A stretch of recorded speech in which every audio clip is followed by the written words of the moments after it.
Alex Cobham, you're the Chief Executive of the Tax Justice Network.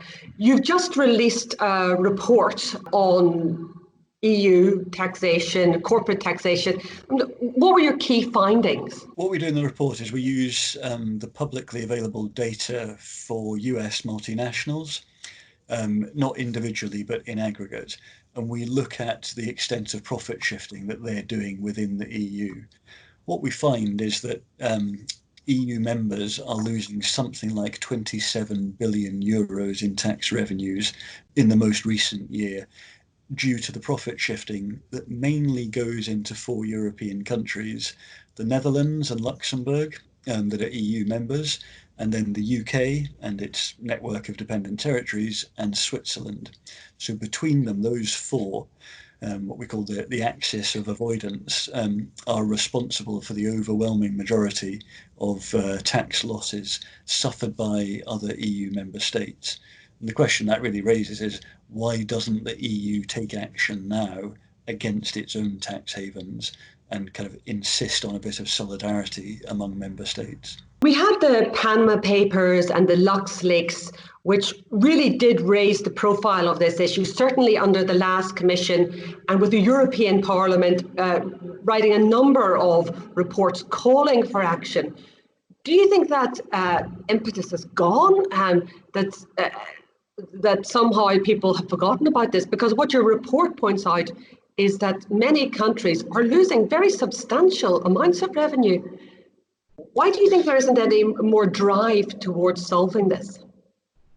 So I think there's a couple of different dynamics in there. One that's very important is the extent of lobbying by major multinational companies and their advisors, including the big four accounting firms. And that's lobbying both against transparency that would show the degree of profit shifting by individual companies, but also lobbying against effective tax rule changes. These are not organisations that want to pay any more tax, or organisations that want to be seen to be paying as little tax as they actually are. And that's very powerful, particularly in some key member states like Germany, where there's a real tradition of commercial confidentiality as a defence of not releasing any of this data.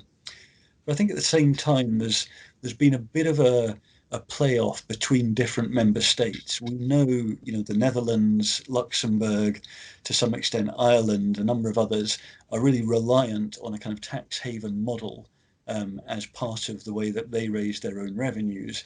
If this was unwound, even though it would raise a lot more revenues in other member states, it would cause real trouble for the likes of Luxembourg.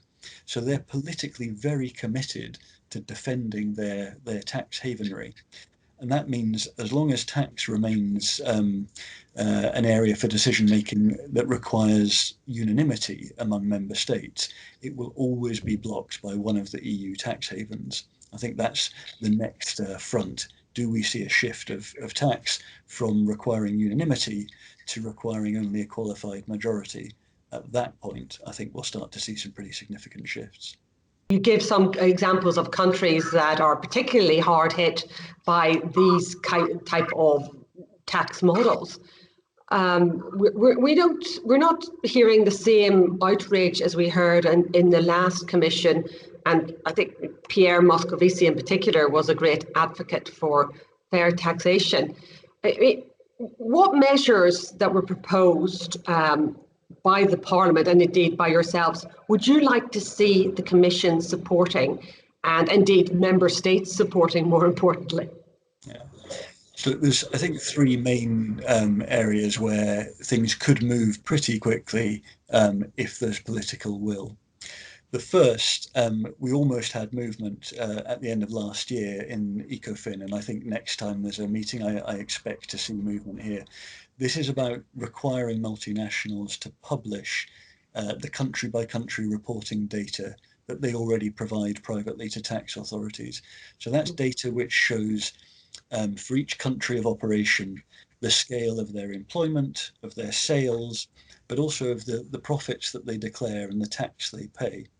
Now, once that information is in the public domain, it's immediately clear at the level of individual companies who is shifting their profits away from the places where they're actually making their money And at this time of all times, it seems vital that we have tax revenues arising in the places where the real activity takes place, because that's where the health needs associated with the coronavirus also arise. That's where the taxes should be being paid. It's where public health systems should be being funded.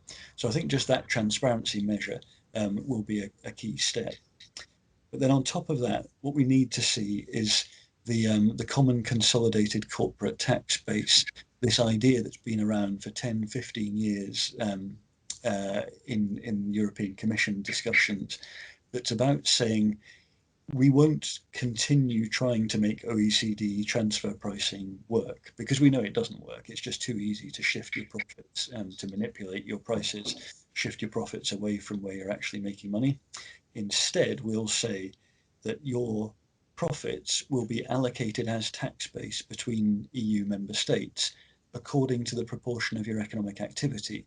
So if, let's say, 10% of your employment and 10% of your sales is in Spain, then 10% of your profits will be allocated to Spain as tax base to put the tax rate that they want on it.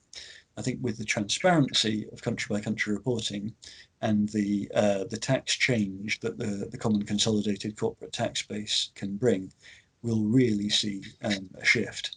The last piece, perhaps, is just around requiring a degree of solidarity among member states, and that involves putting in place a minimum tax rate so that no member state can offer the kind of tax rates that we see from Netherlands and Luxembourg, which are effective tax rates of 0, 1, 2%, that make it very attractive to shift profits out of other EU member states. With a minimum tax rate across the union of perhaps 25 or 30%, the incentives for profit shifting will also disappear. So these three measures really would be, which are all within reach of EU policymakers, would really just put an end to tax havenry within the European Union and protect the whole union from the tax haven behaviour of other jurisdictions too.